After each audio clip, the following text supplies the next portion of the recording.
Be a part of the best pro wrestling podcast today by supporting the Going In Raw Patreon. You can enjoy access to the live taping of the show, exclusive merchandise, and patron-only episodes, and so much more. Support Going In Raw today. Click the link in the description.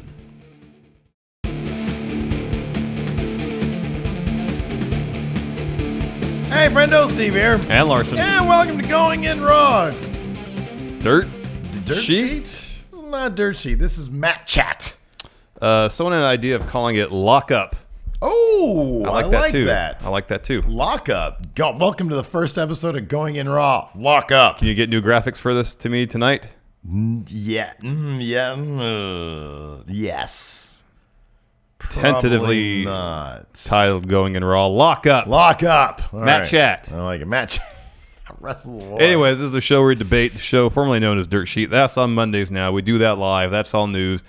Fridays, we take somewhat topical stuff given to us, sent to us by our patrons. Yeah, our $20 and a up month patrons. and up, They yeah. send us video debate topics. We debate them. Yeah, that's right. Right here. You guys can, of course, debate these topics yourselves in the comments. Feel free to do that, and feel free to hit that subscribe button and give us a like. Although I don't think really likes matter. It's all about the subscriptions, the subscribes. Watch time. That's the most important I think thing. they made this. Is the sponsorship button live? Is that for here or just gaming? I don't know. I don't know either. You're on YouTube here. You look. Yeah, I'm looking at our videos right now. All right. Anyways, let's get to these debates. Oh yeah. Okay. First one is from Michael Berry. Let's see what Michael Berry has to say. What's going on, friendos? Quick question for the debate.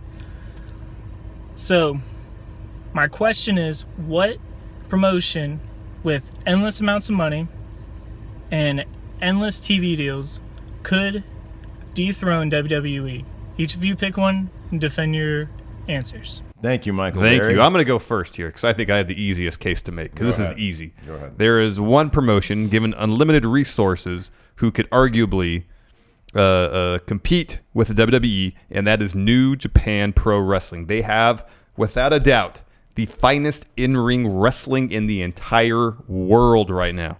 Their roster is incredibly deep. Regularly, every show, at least minimum 2 4-star matches, according to Dave Meltzer. Look it up. It's a fact.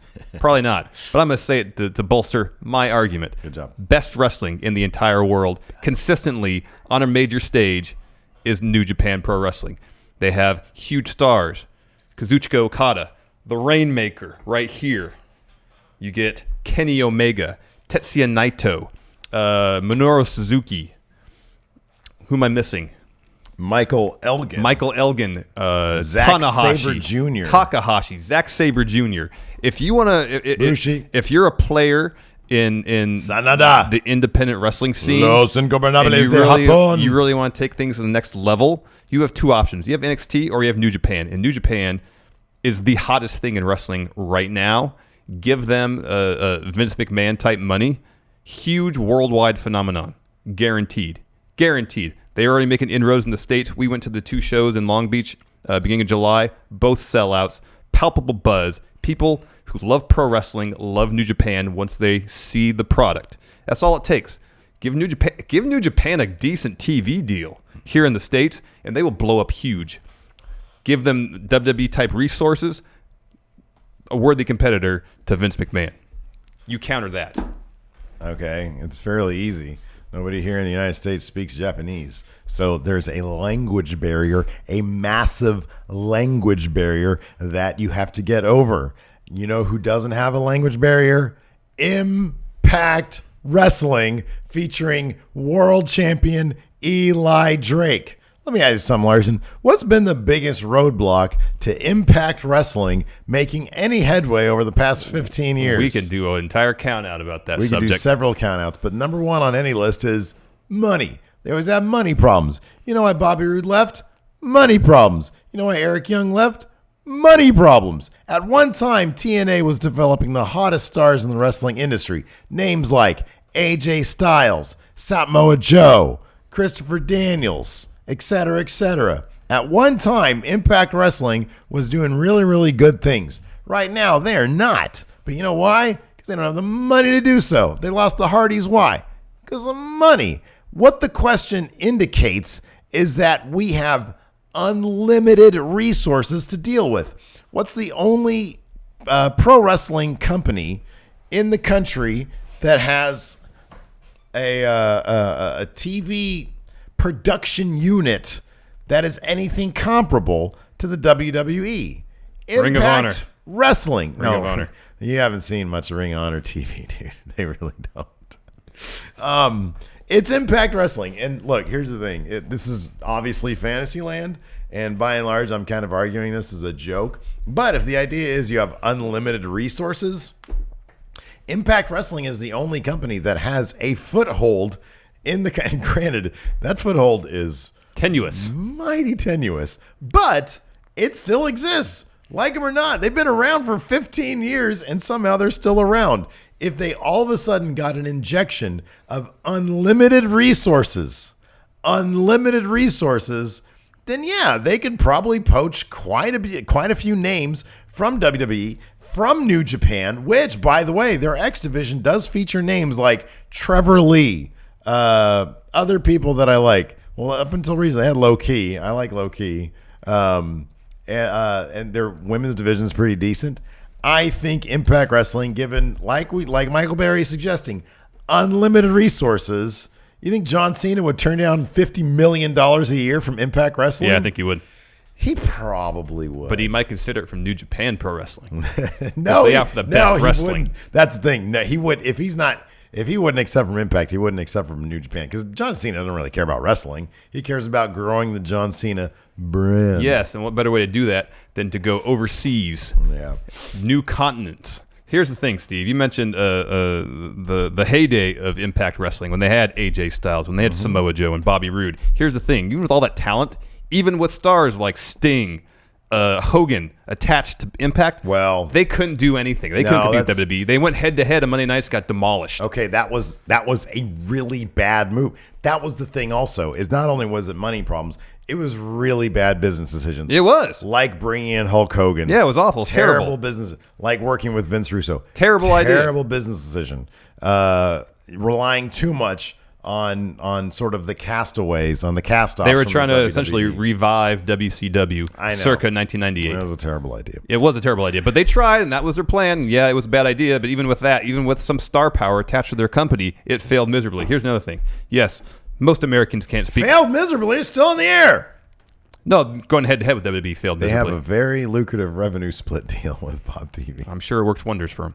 Here's the thing. Most Americans can't speak Japanese. You are right. Yes, I know. But pro wrestling fans all speak the same language, and it's universal, the language of pro wrestling. If you're going to dethrone the WWE, what do you need?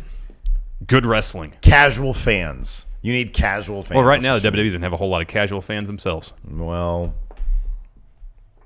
you think Brock Lesnar ain't going to go where you think Brock Lesnar offered $50 million? You think he's going to say no to that? Oh, he'll say yes to that. He'll say yes to that. But we've seen lately how he's been impacting ratings. Not very much. Well, he hasn't really been around that much. There's far more options for TV viewers these days, and I would dare say TV viewers are a lot more open-minded about what they'll watch as opposed to what they were probably 30 years ago. You know, the bigger, even 10 years ago. The bigger parallel that you should be drawing from is not what Impact did with bad business moves. You should be looking at what WCW did with unlimited resources. Yeah, they failed miserably because bad business decisions, bad creative. They almost put WWF out of business. It still went, That's what they did. But they ended up going out of because business of unlimited resources. If you have unlimited resources and a good vision, mind for business, you could put the WWE out of business. Which New Japan has.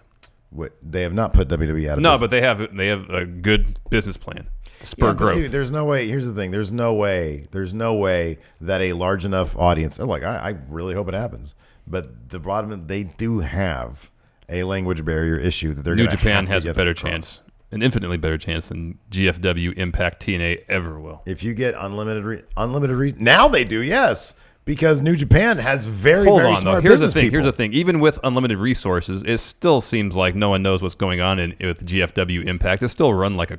They don't have unlimited resources. They're I know bleeding they don't. money. I know, but still, the business operations aren't exactly top notch over there. I know you need good business operations, which I'll admit that's what New Japan has. Yes, that's my whole point. Really good. You didn't even make that point. I just made it 2 for minutes you. ago. I made it for you. I made that point at least 2 minutes ago. You just aren't paying attention. You think Gato isn't going to take his booking prowess to Impact for $50 million a year? heck? For $50 million a year? No. 50 million. Because are if you New high? Japan, if New Japan had unlimited resources too, they'd double that offer and keep them.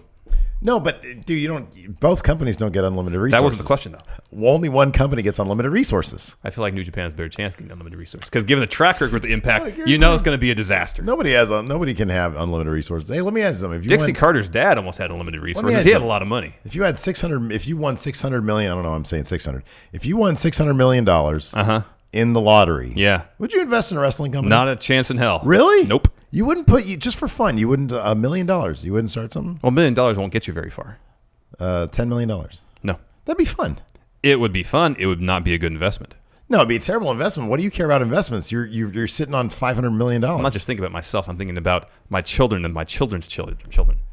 Okay, so put 200. Actually, I'd probably give like 2/3 of it away to charity. Put $200 million in a mutual fund. Your family is set for life. You still have $400 million to play with. Then I'll give that all to charity.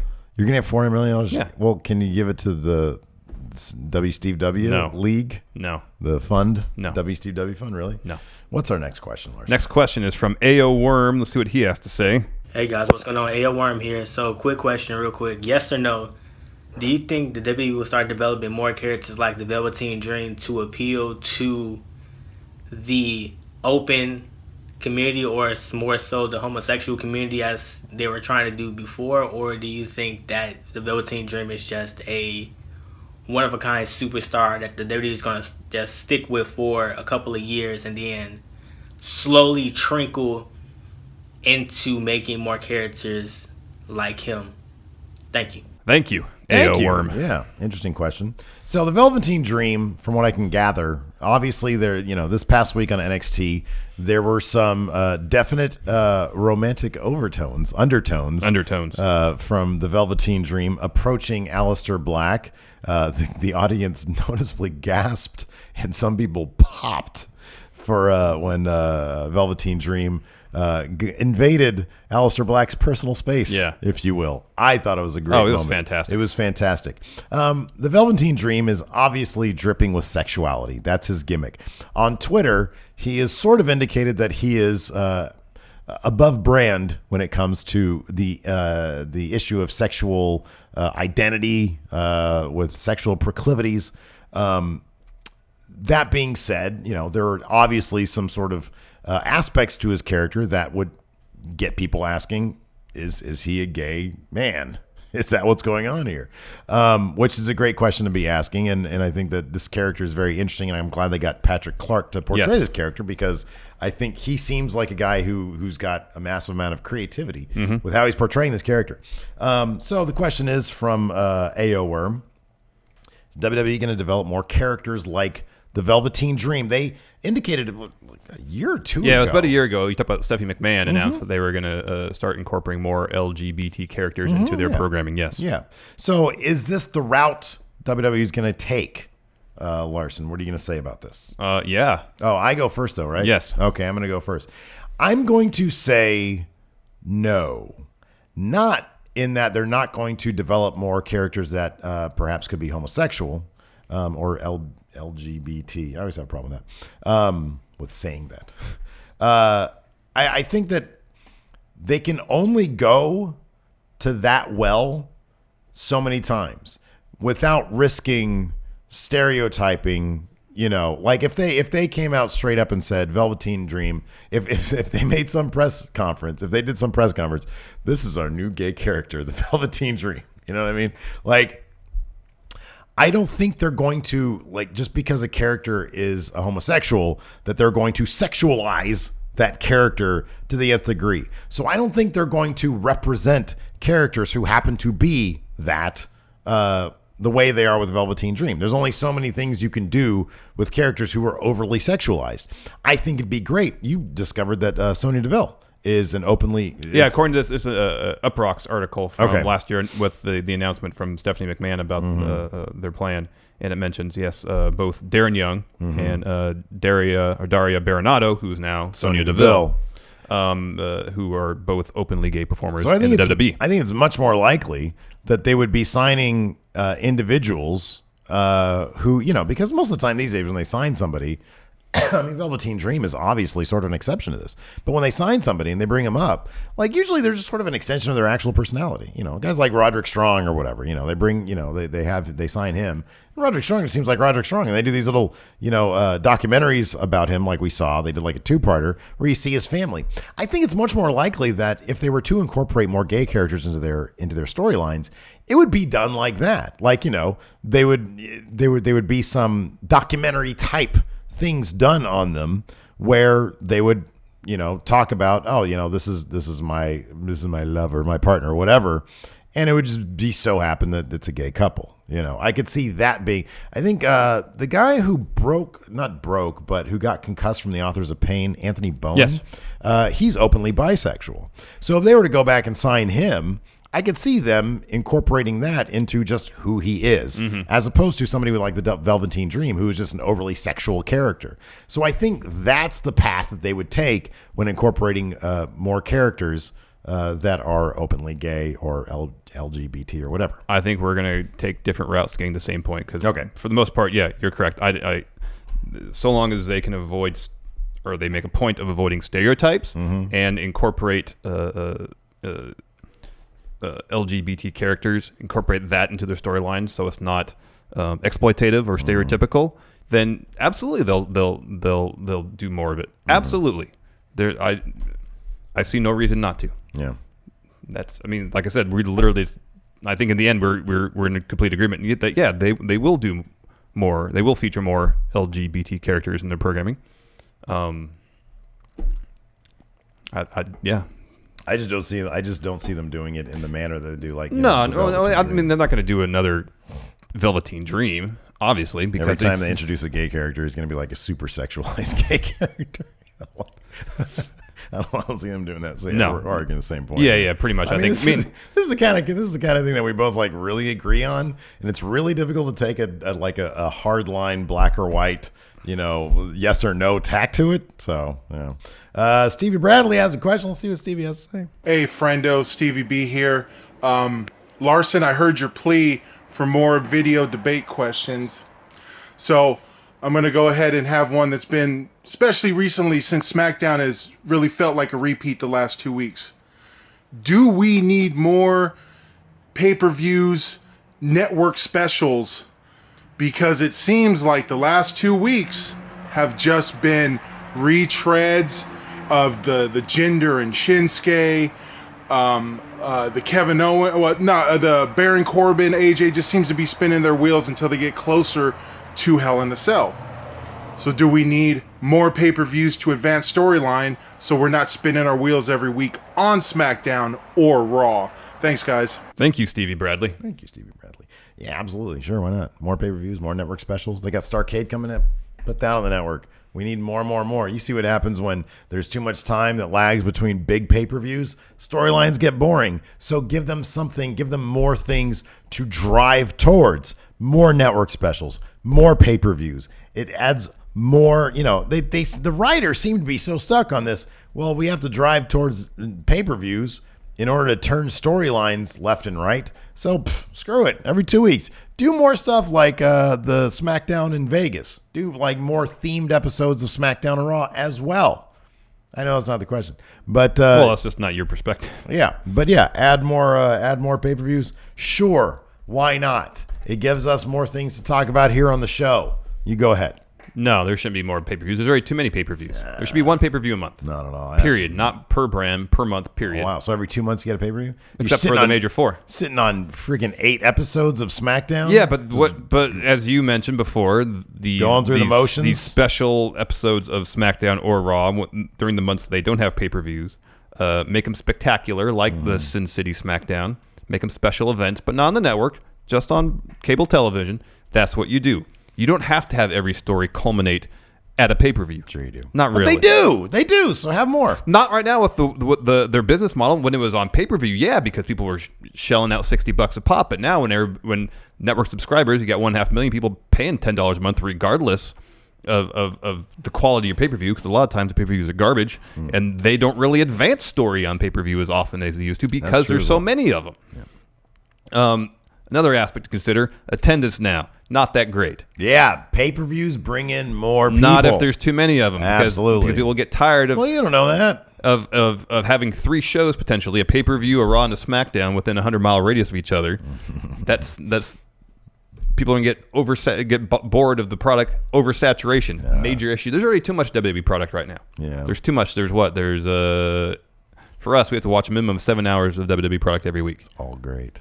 I enjoy doing it, but it's a lot. That's not including a pay-per-view. That's an extra 3. 3 words for you, Larson. More is better. No, that's not always the case. Quantity equals quality. Not always the case, man. That's true. Absolutely. I don't actually agree with it. No, that's not true at all.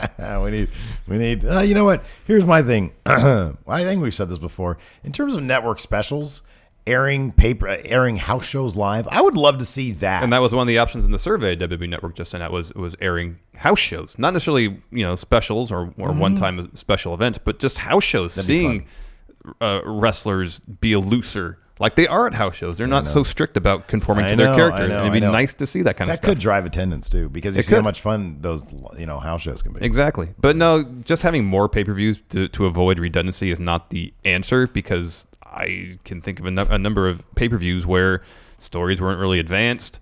They added to the redundancy of a storyline rather than improved it. I think fitting storylines into the pay-per-view schedule is what's causing this redundancy. By adding more pay-per-views, I don't necessarily think that's the solution. I think focusing less on pay-per-views is the solution, because the business model is different. You're not trying to get people to dish out $60 a month. People already subscribe to the network. They're going to watch. More house shows. Yes, more house shows. Less TV, less pay-per-views, all house shows. All house shows. That's how they did it back in the day. What's wrong with that business model? 2 televised shows during the course of the month. Can we go back to closed circuit TV? Get us quarterly pay-per-views. Communal watching? Yeah, movie theaters. Close. Yeah, that'd be great. That's all good. I'd watch that. Next, from Carlos Hackworth. Let's see what Carlos has to say. Hey, what's going on, friendos? My debate topic for you guys. Steve, you are to debate why it is best for Neville to go for the UK title.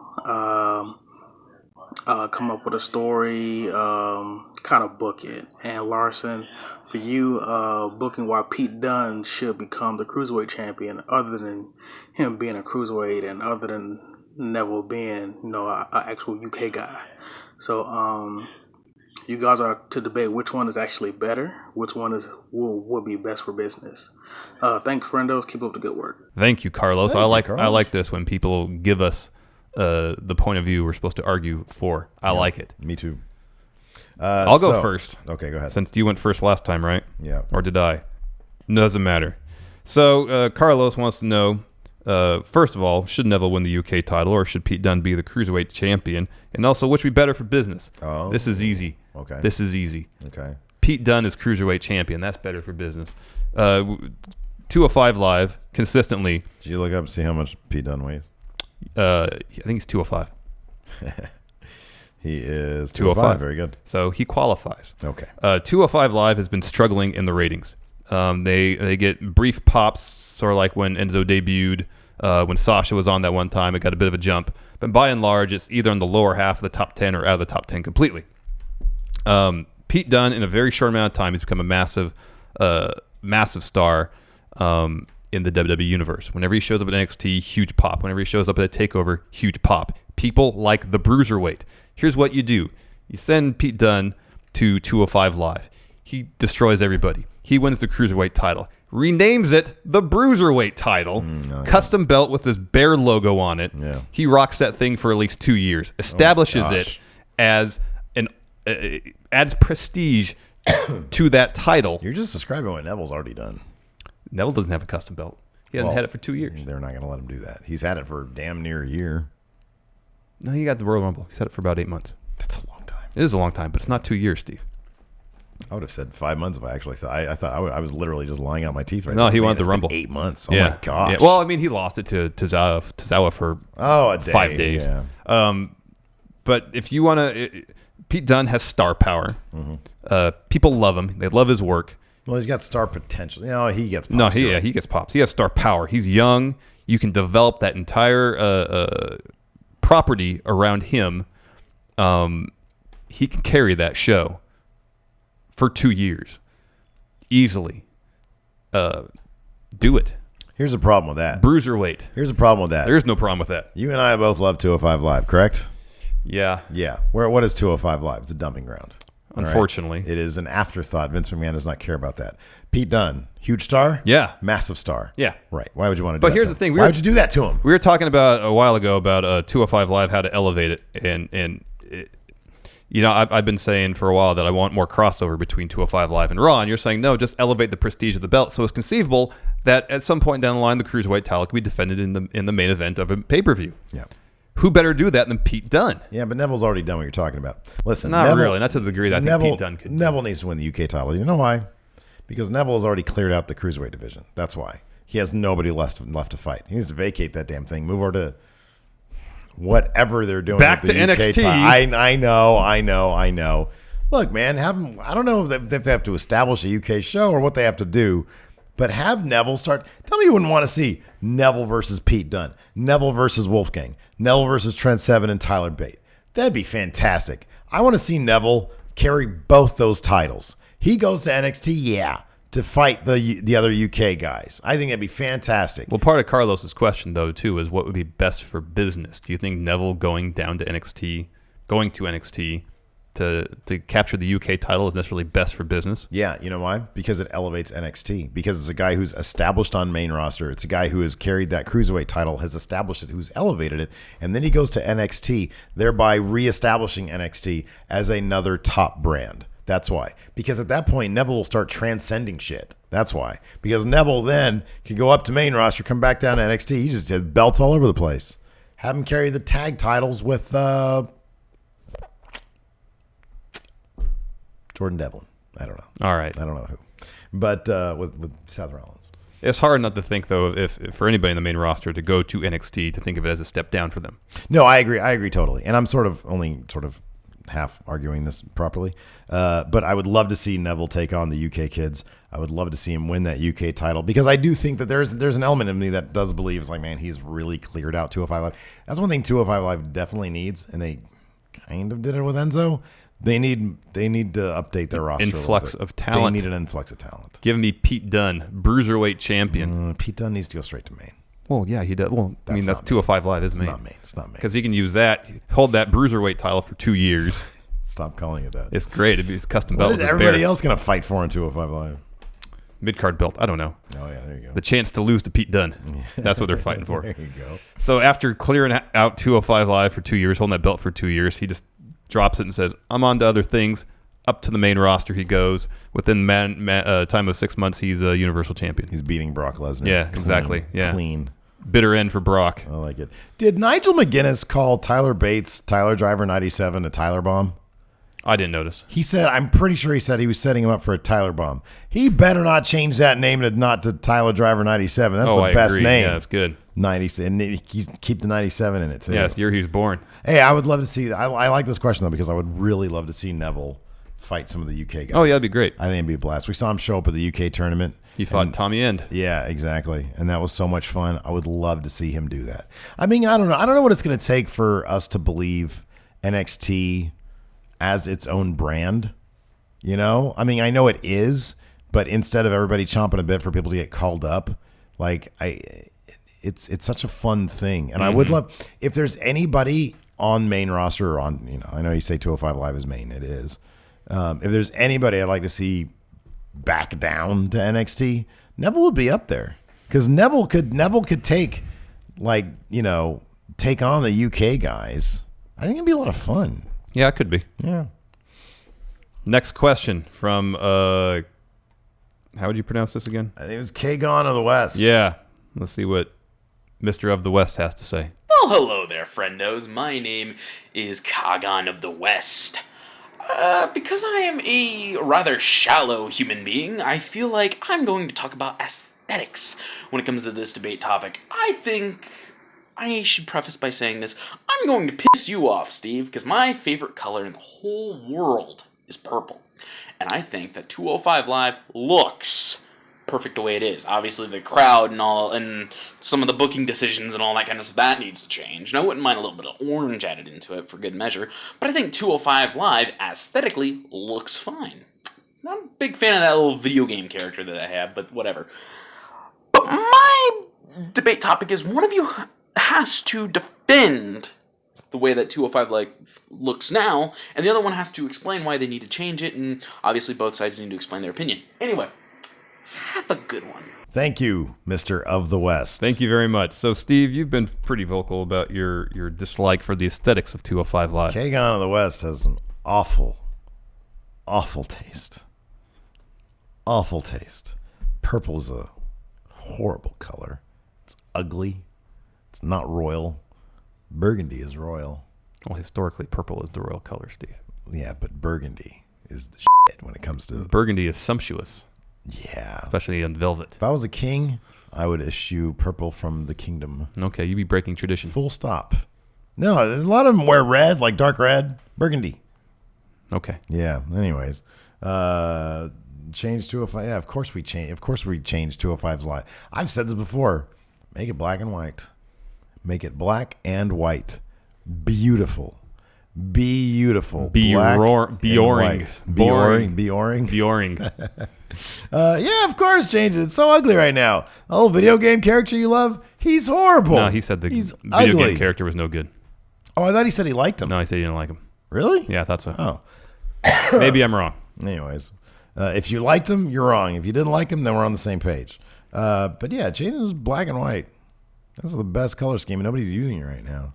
Well, what are you going to change it to? I'm not going to change it at all. It's ugly. No, the video game character is awful. I'll give you that. But when they do the matchup graphic with say Cedric versus Brian Kendrick, and one side of it has that kind of purple hue, one of them has the red orange hue, and they got the font that kind of has a neon glow to it.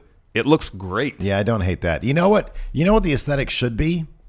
Sorry. You know the interstitial they do for it with a blonde Akira Tozawa? Yeah. That is a distinctly different aesthetic, even though it sort of shares the same color scheme.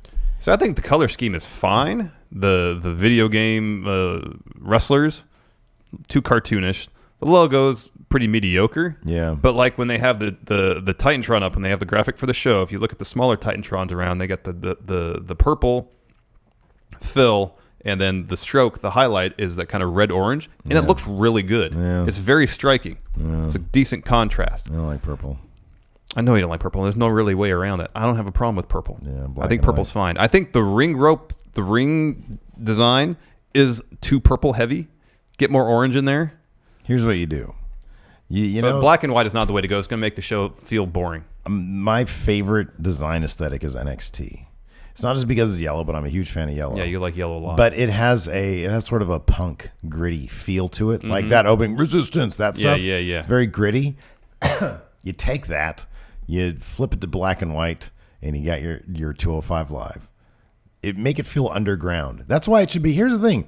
That's why it should be held in armories.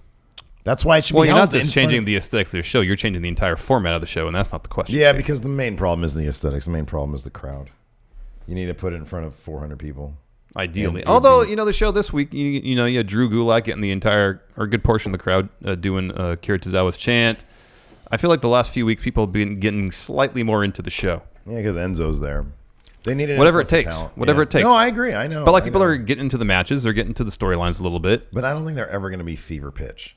And some of those matches demand a fever pitch audience. Oh, I know. But really we can't. But, if we're just going to answer Kagan's of the West question here, we can't ship this into the ECW arena or the American Legion Hall. Hammerstein. Yeah, we can't do that. There's still the taping still happened right after SmackDown. No, change that.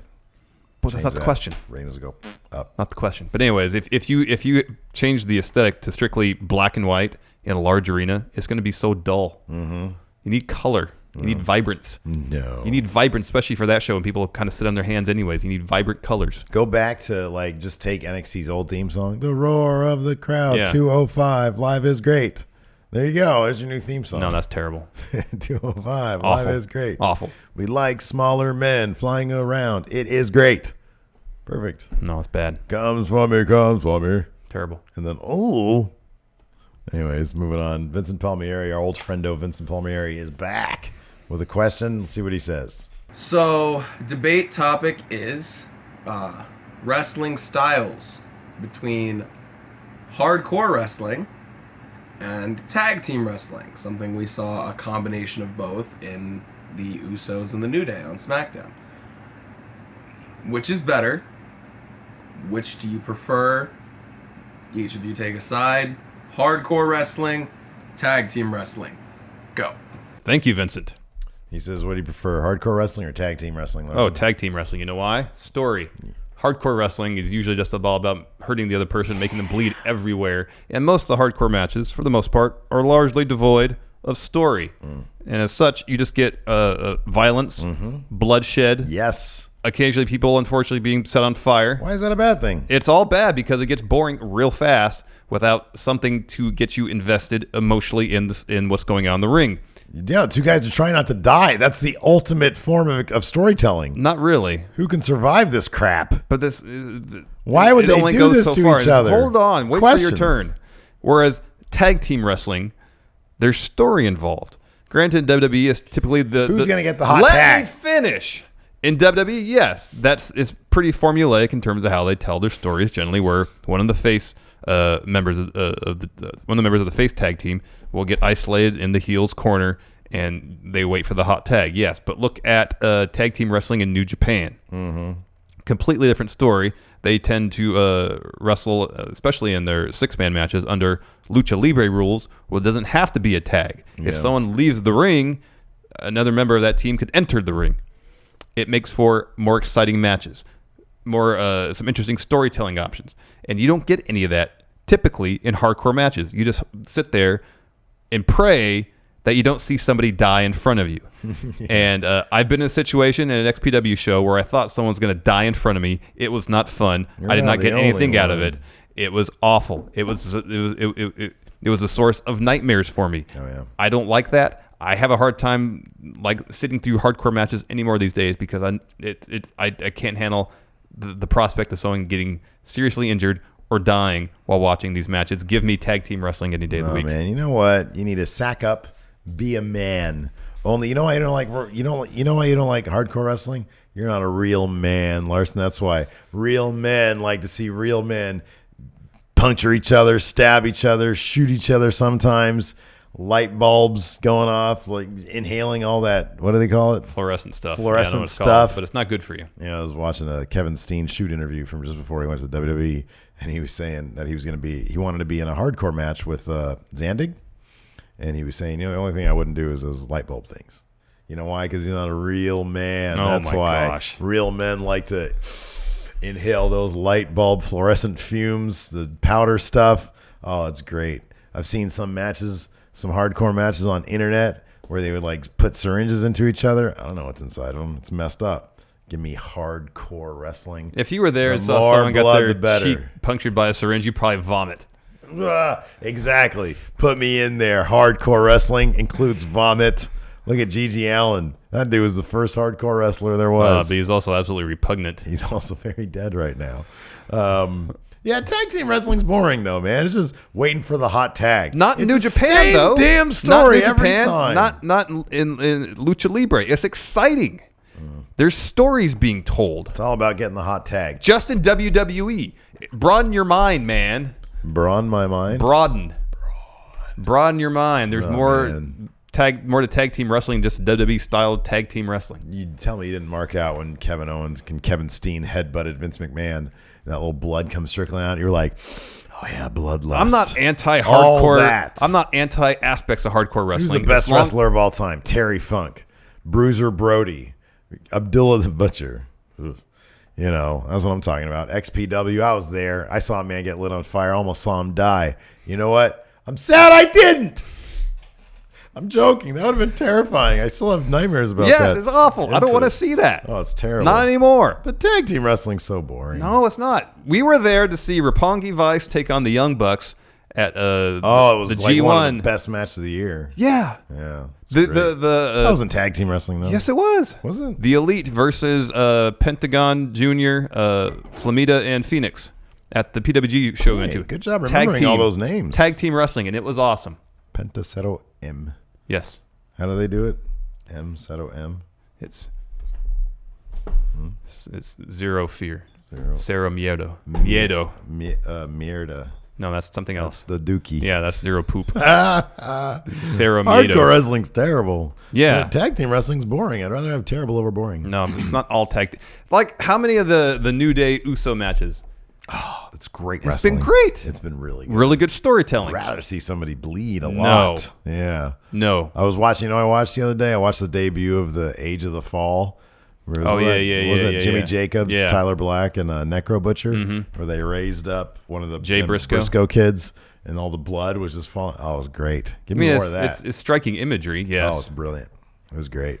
It's fantastic. But I don't want to see people hitting each other with light bulbs or getting tossed into a shopping cart full of fluorescent bulbs and having them rip all the skin off of their shins. It's not fun. So soft. I'm so soft. I don't want to watch that. Fine, call me I soft. want to get coddled. That stuff's terrifying. It is. Next up, Patrick Sparks. Well, yeah, how's the question? Who is the best referee ever? That's your debate question. Any promotion, doesn't matter. Who is the best ever? Thanks, friendos. Bye. Thank you, Patrick Sparks. Thank you, Patrick. Nick Patrick, best ref ever. Give me a break. Come on. You saw NWO Sold Out. How does that guy, he can work heel, he can work face. He had a backwards baseball cap on. It's Nick Patrick. He's the best ref of all time. Give me a break. You can't come up with a better ref. I mean, when we were trying to decide who we were going to pick, he was like, Nick Patrick or Little Nate. You weren't even sure on Nick Patrick. So don't sit here and act like you're speaking with a ton of conviction. Little Nate's is high number 2. No, number 1 is easy. Them Hebner twins, too. Red Shoes in New Japan Pro Wrestling. He is the greatest ref. He adds to the match. He adds to the drama of the match.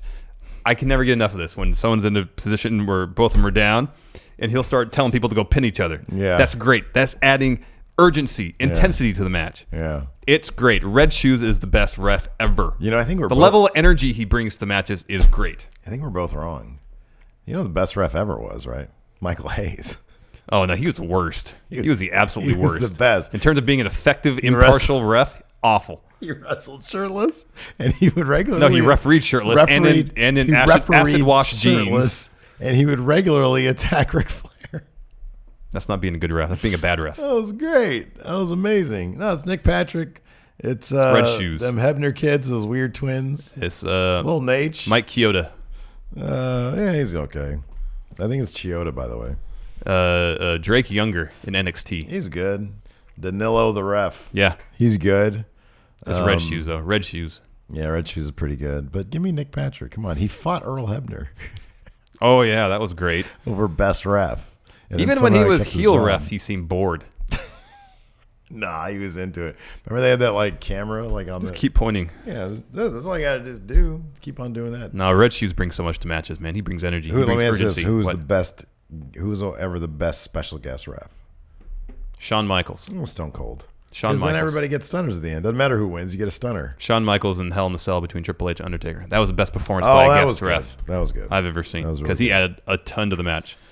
All right, Larson. It's time for power rankings. Power rankings. And so every week, Larson and I, we power rank certain aspects of the WWE or wrestling in general. It always has to do with power because it's you're ranking power. This week, because of the WWE Network survey that went out to a legion of WWE Network subscribers, minus me apparently, we're going to talk about power, the top 5 power plays the WWE could pull to improve the WWE Network. What are the top 5 things they could do? They can exercise their power to improve the WWE Network. All right, number 5. Number 5, offline viewing. Offline viewing. See, I think that's great. Great power play. Yes. I don't think any wrestling streaming service offers offline viewing. Wait, did you say wrestling service? Yeah. Okay, good. Yes, wrestling service. That's correct. Wrestling service. Netflix's offline viewing is great, by the way. I imagine having the entire WWE Network's library at your hands offline. Doesn't work that way. You have to pre-select. I understand that. Okay. But you can pre-select it, have it on your phone. Then Okay. I understand how it Making works. sure that you understand offline means you don't have access. No, but when you are online, you have access to the entire network. Okay. You can download what you want. All right. And then when you're offline, watch it. Making sure you still have understand that. access to it, but not necessarily immediate access to it. Number 4. Number 4. Impact Wrestling Library. Yes, I was about to say the TNA tape library. There you go. Because then you can see the glory days of Impact when they had a very, very good opportunity to take down the WWE. Well, they never had a good chance. actually had a chance. Number 3, I'm going to say the Ring of Honor tape library. Okay. Can you include... okay, good. Because then you have matches of the early days of CM Punk, Samoa Joe, Daniel Bryan. You had the rise of the Age of the Fall. Yes, is what you're excited about. And you can see the entire run of the Briscoe brothers. I was looking at that DVD so I can get it in high quality on eBay, but then I didn't buy it. Number 2, bring back ECW as a TV 14. No, TVMA Network Weekly Series. You can say F in TVMA. No, you can't. TVMA is still... Yeah, I don't think you can say F. Really? I don't think so. So what rating would it require for people to be able to say the F word? It just wouldn't. TVA? TV adult? I don't think there is a rating that lets you do that. Well, I mean... It only applies to... shows. Oh, it applies to cable. Yeah, so it has to be MA. Maybe MA. Yeah, it has to be MA. But how many cable shows says F in it? A lot. Well, no, I'm not talking about pay ones. Like HBO, you can. Yeah, but they're still rated, aren't they? They're still TVMA. No, they don't. Yeah, they are. They don't rate that. Yeah, they do. You're crazy. I've seen episodes of shows on HBO before they have the opening graphics say this show contains blah, blah, blah, blah, and it has a rating next to it. You know what? You were talking about refs earlier? Yeah. I thought about this. I didn't get a chance to say it because you were talking nonsense. Red Shoes best ref. Well, you know what they should. You know how New Japan has those little experiential pieces? They should do a new one for Red Shoes. That'd be great. Red Shoes Diaries. That's great. That's good.